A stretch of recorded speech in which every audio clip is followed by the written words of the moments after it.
Ito mga ka-detective, magpapalit tayo ng brake pad.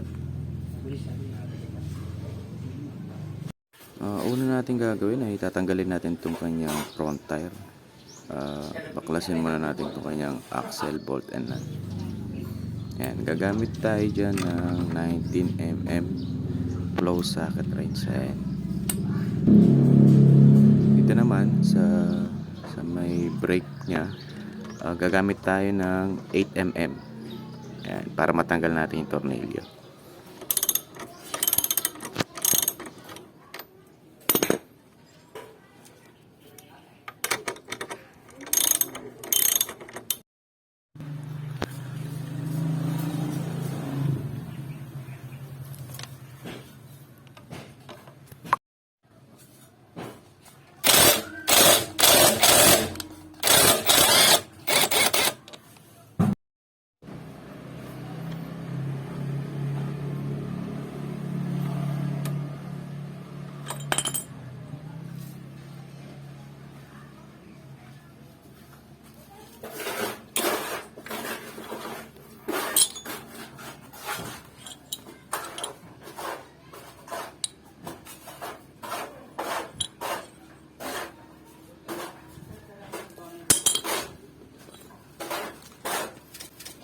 Ito pala yung nabili kong brake pad online. Ayun yung kanyang part number.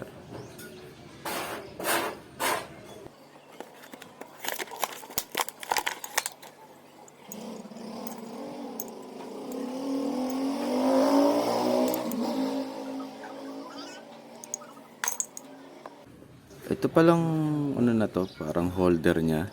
Kailangan natin siyang linisin para maganda yung pag-play ng mga brake pad niya.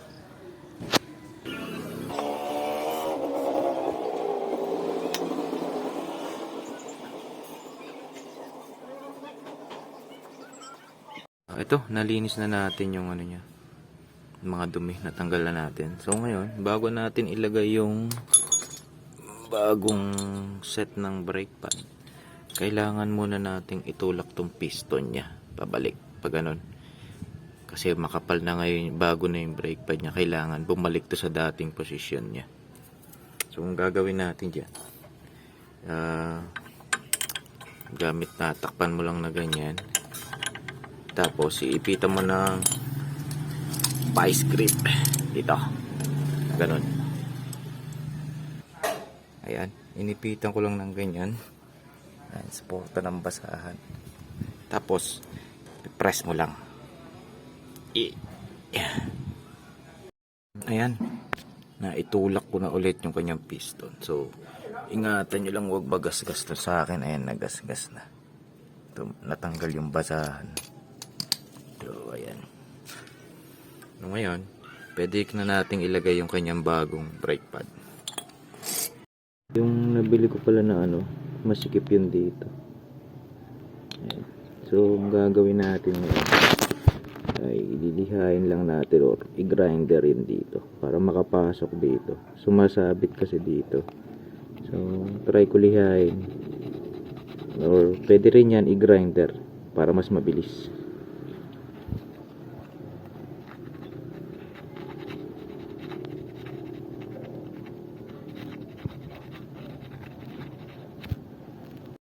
Okay, sa pagbabalik nito, ayan,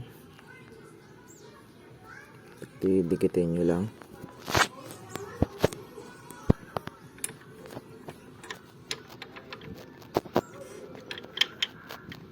Then papasok nyo to, babalik nyo lang. Oops.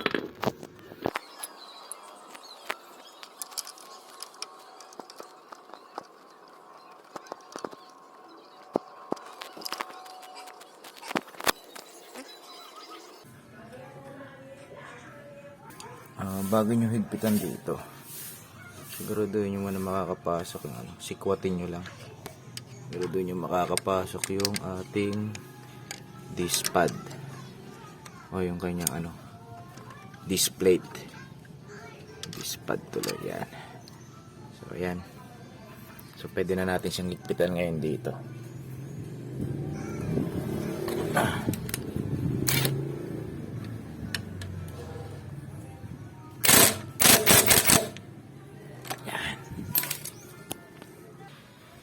Yan mga detective, na ibalik na natin siya.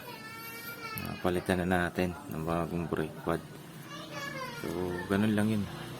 Ganun lang siya kadali palitan basta kumpleto ka ng tools at alam mo kung paano ang gagawin. Dagdag tips ko lang pala sa inyo, no? Spray nyo ng lubricator o WD-40 itong inyong brake lever. Ayan. Para hindi mag-stack up kapag magpepreno kayo. At maganda rin yung pagpiga ninyo dun sa inyong preno. Ayan. Spray nyo lang dyan sa part na yan. At pati dito sa may ilalim niya. Ayan. Oh. Yun yung para sa combi brake niya. Kasi pag nagpreno tayo sa rear brake, magkakaroon din, magpipreno din tong sa harap niya ng up to 20% yata according dun sa kasa. So ayan, then punasan mo lang siya. Ayan mga ka-detective, napalitan na natin yung kanyang brake pad. Napakadali lang niya, di ba? So hanggang sa susunod ulit mga ka-detective, maraming salamat sa patuloy na pagsuporta. So, ingat po lahat, God bless po.